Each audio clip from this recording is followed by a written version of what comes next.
Hello, boys and girls. This is your old friend, RJ City, and this is RJ Answers Your Questions About Love. Because it is Valentine's Day, happy Valentine's Day to you. And that's why I have this red light, which was supposed to be romantic, but it looks like I'm either in a snuff movie or I'm developing film in some sort of crime drama. Nevertheless, we're going to forge ahead in our heads and our hearts. I asked you to use the hashtag #ILoveRJ because I need your affection, and to ask me your questions about intimacy, physical or emotional, love, romance, dating, sex. Although according to YouTube's monetization guidelines, I'm going to try not to swear too much, and I'm going to try not to talk too much about sex while I'm answering your questions about sex. So here we go. Also, if you didn't use the hashtag, I didn't get to your question because I asked you to use the hashtag. So if you don't use it, I can't see it. That's the way these rules work. So if you didn't use it, I don't know what to tell you. You're not going to be in the video. Get it together. So we begin. Our first question comes from Dave Muscarella, who says, how many dates does it usually take before you'd feel comfortable with showing them, I guess the person you're dating, your internet search history? Well, this is the thing. Every week, if you're a smart human being, you clear it. You wipe your search history no matter what. If you're single, if you're dating, if you're married, if you're widowed, it doesn't matter. Because if you die, suddenly, someone is gonna go through it. Me, I'm okay, because it's usually like Don Knotts, Ethel Merman, Ernest Borgnine, and it's stuff I tweet about, so I'm comfortable, but look, first of all, if you have a fetish, it's totally okay. It's cool. It's fine. You can embrace it. You should embrace it. However, if you don't want it getting out publicly, if that's part of the fetish, is as private and weird, then every week, I'd say, let's say every Wednesday, you clear your search history and your cookies and everything just to keep yourself sane. That would be the best idea. But look at theirs whenever you can, because they are not watching this video. Okay. The next question is from Texas High Flyer. And he says, what does the fox say? And I'm not participating in your retro bandwagon pop culture. I'm not. I never saw it then, and I won't see it now, and I'm not going to answer you. The next question is by Johnny Fuego. He says, will wearing one of your fantastic t-shirts on a first date lead to guaranteed coitus? And that's a good word to use to make sure I stay monetized. Coitus, coitus, coitus. Well, I have a lot of very nice shirts at prowrestling.tees.com/RJCity. There are funny ones. They could say, though, if you see someone, if you wear it to a bar and someone says, that's an interesting shirt, you tell them all about me. And then usually you're like, yeah. You'd be like, yeah, I'm friends with a guy. And they'll be like, really? Yeah. Tweet me. And generally speaking, because I have nothing to do and I don't talk to anyone and I don't have coitus, I will be on my phone and I'll tweet you back within like 5 minutes. Just be like, hey, how's it going? Or whatever. I'll be like, sup, bro? I hope you have good coitus. Boom. So it's really literally the key to the city. Our next question is from Cozy K Love, or Kazakh Love, or Kazakh Love. Christy, what is your go-to brand of lube? Emotional intimacy. Because if I can't talk to you, if I can't connect with you, nothing is happening downstairs. However, if we meet on that level and it's good solid work, then no lube is needed. Synthetically speaking. I mean, of course, some lubrication is needed, or else it's going to be very painful for both of us. I will also say it's good to take your time. Whatever time you normally, double it. And then see if you need any lube after that. Other than that, I mean, there's some areas of life you do need lube. Depending on who you're with and depending on what you're doing. I'm not going to tell you what to do. You could be using it as a slip and slide for all I care. I think a standard KY would be good. You don't want anything too gimmicky. Some of those things are like fire and ice, and it's like putting muscle cream on your genitals. It's not necessary. Also, if you're very clean, I think you can get away with certain kinds of coconut oil, which are fun and organic and all natural. So that's certainly something else to consider. I hope that helps. Buffy Baby asks, do you think a person's body count should matter? No, Absolutely not. People say they have experience, but they could have also had like a lot of bad experience. So I guess some people are shamed if they've been with like a lot of people. They think that's either bad, or if you've been with like too little people, that's like, oh, it's inexperience. Maybe nobody likes you. It doesn't matter. Like, there's so many bad people out there. You could sleep with 100 people and they could all be horrible, terrible experiences. So they could have gotten better, or they could have gotten worse. And you could have gotten better, and you could have gotten worse. My point is, it doesn't matter. You let that go. You know how you're like, when you first start dating someone, and somewhere implicitly in your head, you like to lie to your brain and assume that they've never been with anyone before, even though you know they have, and you're okay with all the people you've been with. So like, if you find out they were with someone before, you'd be like, oh my God, like you've never been with the person before. So it takes a level of maturity from yourself and your partner to put that all aside and to enjoy what's happening in front of you. I mean, realistically, David Arquette could be in an award-winning picture next year. He could win an Oscar. And it certainly wouldn't be because of his previous IMDb credits. Do you know what I'm saying? So enjoy the now. And that's the best way to build a solid future. Our next question comes from Happy Peep. How do you type with boxing gloves on?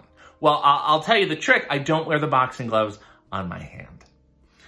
The next question is from Dave Muscarella again. Dave is a very inquisitive fella.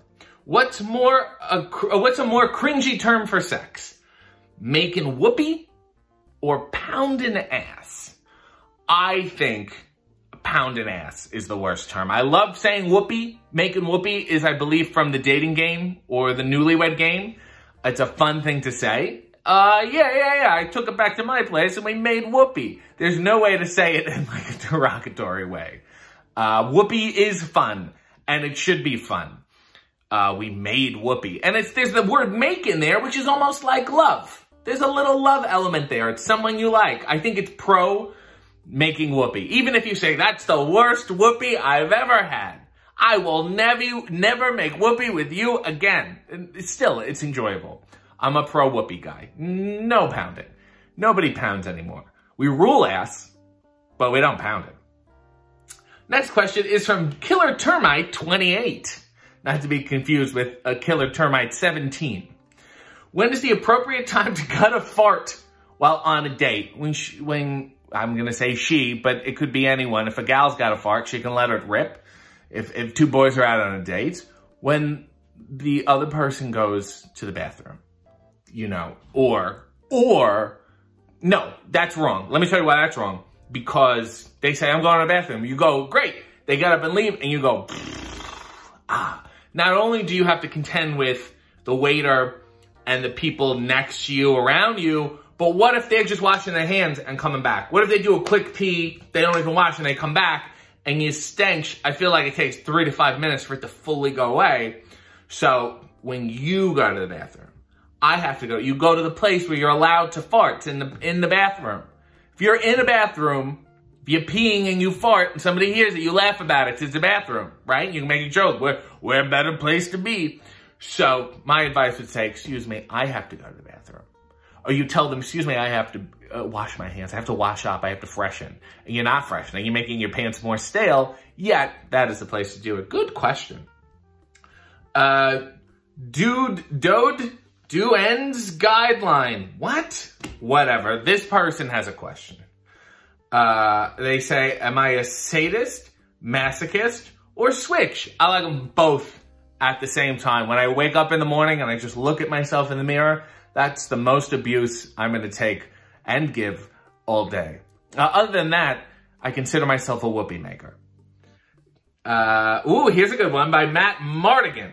My wife thinks that it's weird that I play audio of Jim Ross, good old JR, while we make whoopee. See, it's catching on again. I'm standing my ground and telling her that it's a performance enhancer. So I guess my question is, can you tell her that she is a stupid, dumb idiot? Well, I mean, she is for continuing to be married to you, but I will tell you this. I believe if she doesn't like it, it's not just about your performance. This isn't the one-man penile show, my friend. she has to be into it too, or else you're not going to work correctly either. This is the yin and the yang. I shouldn't do that. What I would suggest is you perhaps affix a strap-on garter belt to your hips, and you put your little phone there, and you put JR's voice in your ear so you hear it and she doesn't, and you won't ruin the experience for everyone. Raffy Bomb 316 says, do online relationships work, or are they just a scam? Well, I mean, I guess in what capacity is an online relationship? I mean, if it's a long distance relationship where you can see the person every once in a while, but then otherwise talk to them online, I think that works if it works for two people. An online relationship, is it just like we're playing The Sims? How are you today? What did you do today? I mean, do you just talk on the phone? Do you just text each other? If that's what you're into, if you gain stuff from that, that's fine. But if you go into it wanting more, is pretty much a bad idea. It can work. All things can work with the right people. So don't force yourself into these weird positions. Just let it come. And if it comes, if it works, if it creates, if it doesn't work, it's a good place to break up. Because you're already online. You just block these people. You never saw them before. You never saw them when you liked them. You're not going to see them now that you don't like them. So there's a pretty good deal in that regard. So if maybe the question is, why don't you want to see someone in person? Think about it. Next question is by Mr. Alatori. Do you think there's a set time limit for certain relationship milestones, i.e. moving in together, getting engaged, or is that different for everyone? There are certain time limits in general, and I think it's not real. They set them like it's a big thing, like, if it's a third date, then you're going out, or it's different. It's different for everyone. I will say you should be upfront. And if anyone pushes you and they say, we've been going out for a year, we should probably get engaged. Or it's been 2 years, I thought we'd be engaged by now. Time goes fast, time goes slow. Time makes no difference because we're all going to be dead at some point. So if you're at a certain place, my only advice to you would be upfront with what you want. If you want to have children at a certain time, if you want to move in at a certain time, however, don't be arbitrary because you wrote it down in your journal like, I want to move in with this person in the next 3 years, I want to buy a house. It's like, okay, is that just a dream? Is it somehow viable with what you have going on in your life and what they have going on in their lives? Those are the questions you have to ask yourself. Time is like irrelevant. Like who cares? You've been going out with some of the happiest couples I know have been together for like 20 years and they're not engaged. They're not married. They just do what works for them. And that's delightful. So that would be my advice to you. Next question is from Cult of Impact. Is your catchphrase a good way to break the ice? And my catchphrase is, of course, hey, what are you, buddy? A piece of shit or something? Again, you would need a good follow-up. So tell them, be like, so if there's a negative reaction, be like, it's my friend's catchphrase. He told me to use it. I'm going to tweet him right now. And then we can do that again. Only use it if you have the shirt or the stickers or the pin.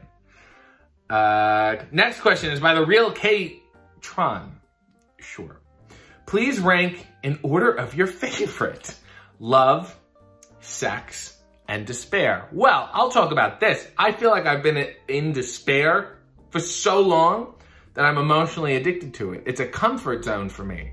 So implicitly, as much as I don't want to say despair, I'll probably say despair is number one.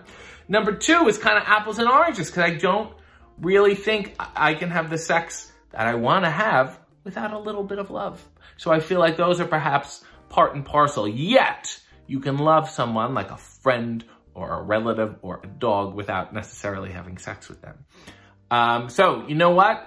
Despair, love sex, and then sex on its own. I hope that works. Next question by the real K-Tron again. Did you attend your prom? What is my best and or worst school dance experience? I attended 2 proms. I went when I was in the 11th grade with a girl who was in the 12th grade, and it was her prom because I was quite the Casanova. And then I went again, my year, obviously. And I went with a guy, I wasn't dating anyone at the time. I went with a girl who was a friend. She's very nice. And we looked fantastic in the pictures, and I think that was the important thing. I wanted to have a good picture. Very beautiful gal. Melissa, I hope you're doing well. You're not going to watch this, and it's fine. You're doing better things. And it didn't work out because that's not what... Well, it did work out because all I wanted was a good picture, and that's all I got. Your mother was very nice, though, too, and I think she wanted you to end up with me. Nevertheless, the year previous, when I went with the girl a year older than me, we're all sitting on the party bus, and the girl's dress, the way she was sitting slouched forward, and her dress came forward like this, and her whole nipple was out, and I don't know what to say. I didn't say anything, so it was out for like 40 minutes. She didn't realize, and everybody saw it, and I felt horrible, and I should have said something, and I'm sorry, Hannah. Fozzie Judas said, I don't mind if people are happy, I just don't want them to be happy around me. Is that normal? Absolutely. People are annoying. You don't need to know their happiness. You want them to be happy, but you want them to be happy away from you because you have stuff to focus on. I think the answer is you're easily distracted. So I would work on focusing and blocking out other people because unfortunately, unless you're a hermit, unless you work in a mine or you're a monk or something, all these people are going to be around you, unfortunately. I mean, you're on Twitter. This is what half the thing is. So you're going to have to learn on just focusing on the things that you like. It's Mr. Jason D says, why do birds suddenly appear when certain individuals are near? I suspect transmission of specific pheromones which attract said birds. I'll tell you something. A little trick I have is I like to have a little bird seed in my pocket. And that seems to really help me land a date. The Breaking Tie Fast 1 says, has sex ever led you to the ER? No, it's definitely sent me to a therapist. I've had some bad experiences that made me question a lot of things.